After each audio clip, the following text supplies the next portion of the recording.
Let's talk about the top 5 tax deed mistakes that beginners make when they're getting into tax deed investing and how you can avoid them so that you can go into this business, buy properties up to 90% below market value, and repeat the process for the rest of your life, being able to buy property through this alternative way of real estate investing. So, when you're getting into this business, it is very exciting. You know, a lot of businesses are very competitive, like the wholesale space, subject to space. All of that stuff is very competitive. What I love about tax deed investing is the fact that it's a little bit different. It's a little bit more complicated from the outside, and that scares away a lot of people. However, there are some rookie beginner mistakes that kind of give this business a bit of a questionable reputation. And the reason that is because information is much harder to get in tax liens and deeds because there's 3,300 counties, 1,500 of them are tax deed counties, and every single county has a little bit of a different rule set. So if you don't understand the rules and you screw it up, you could lose some money. So let's talk about the top 5 let's talk about the top 5 mistakes and how to avoid it. So before we continue, I'm Dustin Hahn. I specialize in tax liens and deeds. I help people buy property up to 90% below market value and earn anywhere between 8 to 36% interest with tax lien investing. This is one of the best businesses in real estate right now. And in my opinion, if you don't take action, you're going to miss out on millions of dollars of net worth.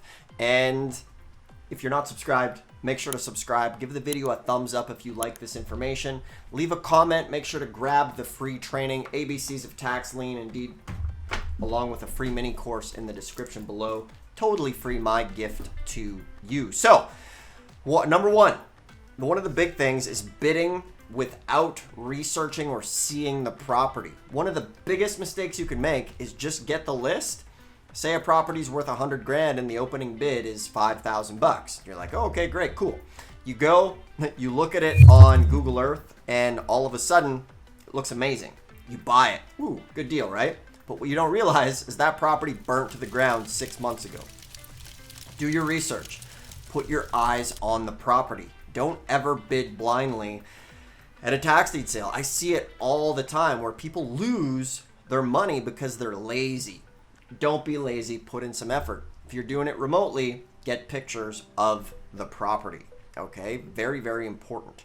The second mistake is not understanding how to check the title on the property.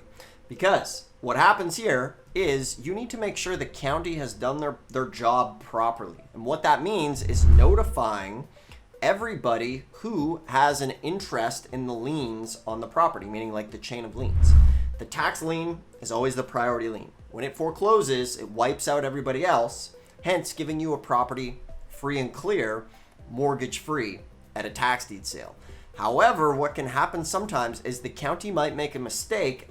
Say there's a mortgage company, and then they fail to send the notice of, hey, tax lien hasn't been paid, we're going to foreclose. So in that situation, if the county failed to do that, your sale is in, or your property is in for a world of pain in the ass, because at that point, the bank can still has rights to that mortgage on the property. So you need to make sure that notice has been sent, okay?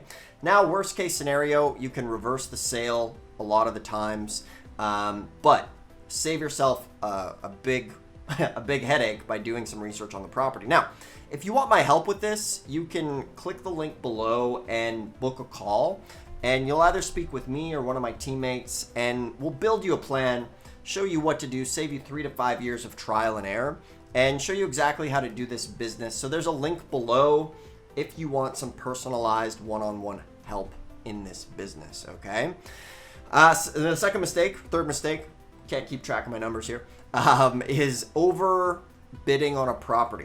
So don't get caught up. Set your max bids on the property and don't go over it, okay? You might get caught up in the heat of the auction and you don't know if the other guy has unlimited budget. So set your max bids and stick to it. The next mistake is not having enough property to bid on. So remember, probably 90% of the properties are going to redeem within the week of the auction. And the morning of the auction, there's going to be a massive wave of redemptions. So if you only look at 5 properties, odds are they're going to get redeemed and you'll just be there. However, it is good practice, okay? Which brings me to the next one, is not practicing the business and putting way too much pressure on yourself. Look at anything you've ever gotten good at in your life. You practiced, okay? I see so many people whining in this business. They go to one sale and like, oh, everything got bid up. All my properties got redeemed. This business is hard. They've went to one sale. You know what I mean? It's like you haven't even practiced. It's the equivalent of like you've never played basketball in your life. You know, you decide you want to go buy a ball, and then you show up to like even a high school game, and you just get like your butt kicked or kicked off the team, and you're like, oh, basketball's too hard. It sucks. You know, you didn't practice. Nobody in real estate practices. So I think that's a huge mistake. Sure, lots of folks go to these sales and get property on their first go, but why not go practice? You're dealing with your money. Go to the auction, see what's going on, do a hypothetical situation. Okay, I have a hypothetical 10 grand. What would I have bid on? What did it go for? What can I learn? Network, okay, there's some good things to be there. The other thing is not understanding the redemption period, or understanding that a lot of the times when you buy a tax deed, you will have to clear the title after if you're going to sell it at full market value, because it comes from a tax sale. Now, that's not really a big deal. You can get an attorney to do it. You can do it yourself. You can use tax title services. If you're flipping to an investor, not a big deal. They generally don't care about that. But understand it could take you, 30 to 60 days to additionally clear that title and get that guarantee deed, which is what allows the title company to issue title insurance on that property if somebody is putting a mortgage on that property. So those are some of the 5 or 6 basic mistakes that folks make when they're getting into this business out of the gate. So don't make those mistakes. It's a great business. It can change your life. I was working a job I hated in the oil field. Tax deed investing got me out. My first deal within 5 days, actually, I'm kind of contradicting myself a little bit, but within 5 days of learning about this, I did get a property, 40 acres for $4,200, sold it for 20 grand. But it doesn't mean you have to put that pressure on yourself. Go and practice, okay? So remember, I give away the best free training out there, totally free, the ABCs of tax lien and deed investing, a full complete mini course that'll show you how to start today, 100 tax lien and deed facts you must know.